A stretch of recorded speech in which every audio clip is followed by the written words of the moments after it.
Ces images ont été prises en mars dernier à bord de l'Aquarius. Le bateau affrété par l'association SOS Méditerranée réalisait son premier sauvetage alors qu'il patrouillait devant les côtes libyennes. Les gens étaient déshydratés, ils étaient affamés, parce que souvent avant de partir on ne leur donne pas manger. Ils avaient le mal de mer, ils étaient totalement paniqués.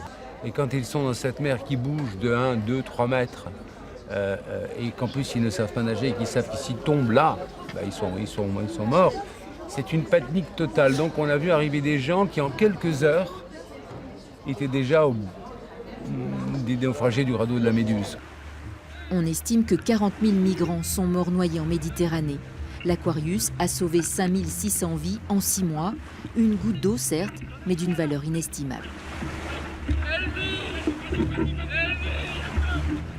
Quand vous sortez un migrant de l'eau et que vous croisez son regard, vous croisez le regard de quelqu'un qui est en train de mourir ou qui est déjà mort intérieurement. Et donc je me suis retrouvé directement, nous sommes retrouvés directement face à la mort en tant que réalité. Le reste, ce sont des discours. Si la Méditerranée est l'une des portes d'entrée en Europe, la route des Balkans via la Turquie et la Grèce est l'autre principale voie de passage des migrants. Certes, les flux sont en régression, mais la Turquie accueille aujourd'hui 5 millions de réfugiés.